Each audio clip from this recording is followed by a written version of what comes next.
Hey guys, before we get into this video, I just wanted to say thank you to those that watch it. My first vlog video, I got somewhere around 80-90 views on it. It might even be less than that.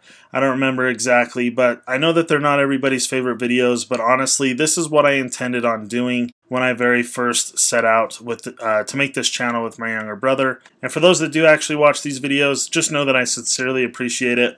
If you like my channel, go ahead and give it a thumbs up and leave a comment for the algorithms. I'd really appreciate it. Alright, so today is Memorial Labor Day, and it's finally warm enough that I think I can bring all my cordless tool batteries out and keep them in the shop. So I brought them out here to keep out here, and then I've got a bunch of things to do today. I've got to finish up one of the projects that I started, at least finish up the part that's going to be done here in the shop. I have a customer lawnmower here to work on, just needs a carb cleaning, and just a whole bunch of little things, so I'm going to get started.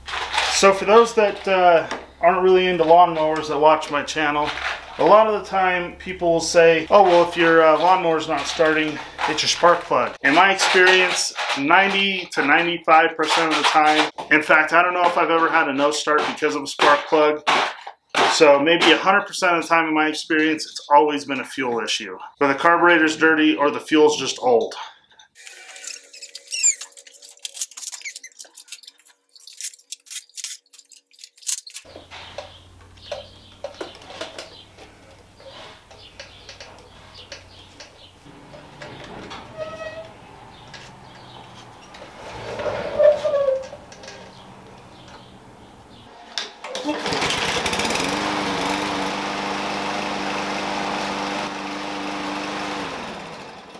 Alright, so now I gotta go to Ace. Gotta get some fittings for my IBC tote to reduce that for a garden hose so that I can do some concrete work and other work out of my property. And then I also have to go pick up some apple tree clippings that I got, put in a bucket and root out and hopefully have some free apple trees. I don't know how well that's gonna work, but I gotta go pick up a bucket of those apple tree clippings.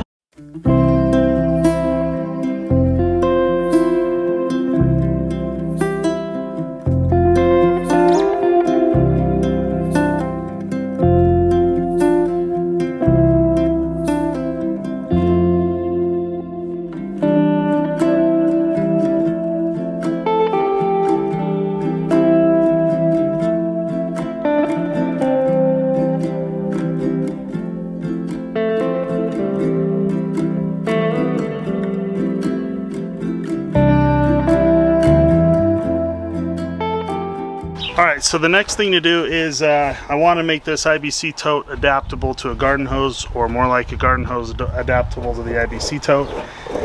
And the problem I have here with this IBC tote is I've got a 2-inch female adapter here and I can't get it to thread on. And I think the reason why is because the first initial thread to thread on is down below the rest of the plastic here. So I got the grinder to grind some of that off. I'm going to be real careful and try and remove just enough to get down to that thread so I can start threading on.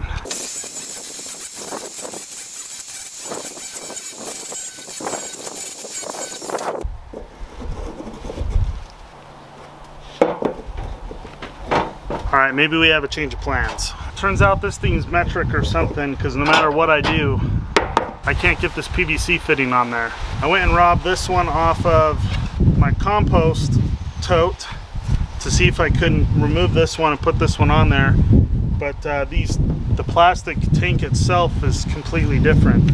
It wouldn't even be able to do that, so that's really irritating. I'm gonna have to get another tote. I'll probably just end up ripping this tank out and using this thing as like a firewood tote or something like that, the metal cage for firewood.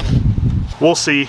It's not useless, but this valve here definitely makes it less useful. So real quick, I wanted to plug this in. I don't really have any other options. At one point, my work couldn't get rid of these tanks, and now there's apparently a waiting list for them. I thought I was going to be able to get one pretty quick and easily, but sounds like I'm not going to. So I'm going to have to come up with another solution, and that solution is to buy another cordless Bauer tool.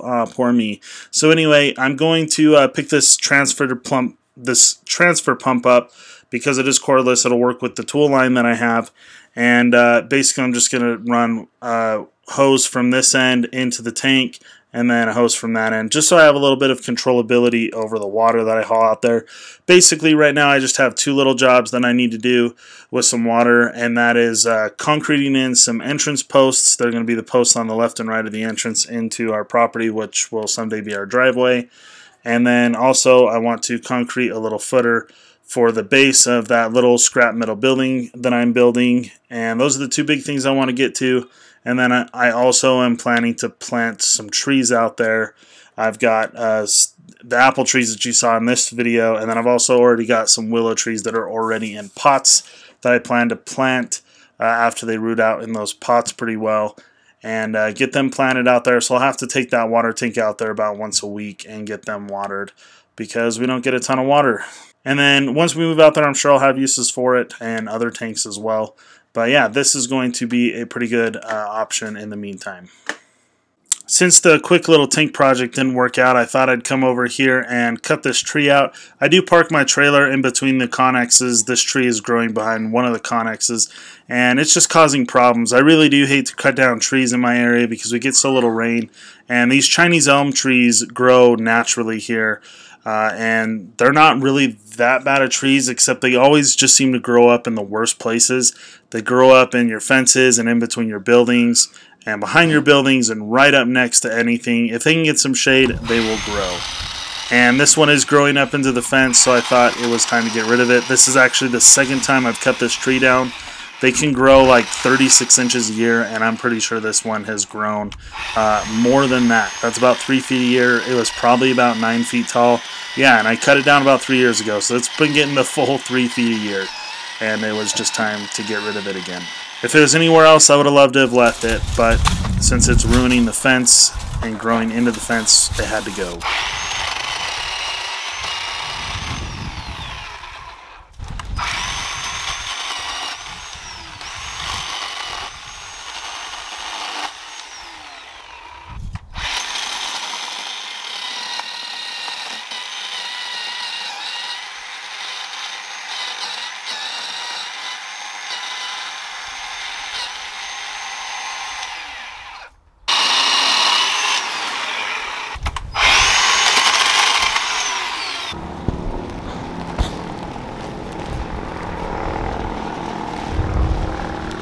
So I got another one of these pipes done for my entrance posts to my property. Got the cancer, all the rust back there on the bottom end cleaned off, and then I welded up a new cap here on the top of the post. I'm doing a whole video on this project, so I didn't want to include too much of it in this video, so that's why I didn't really show me doing any work, but this is something else I did today.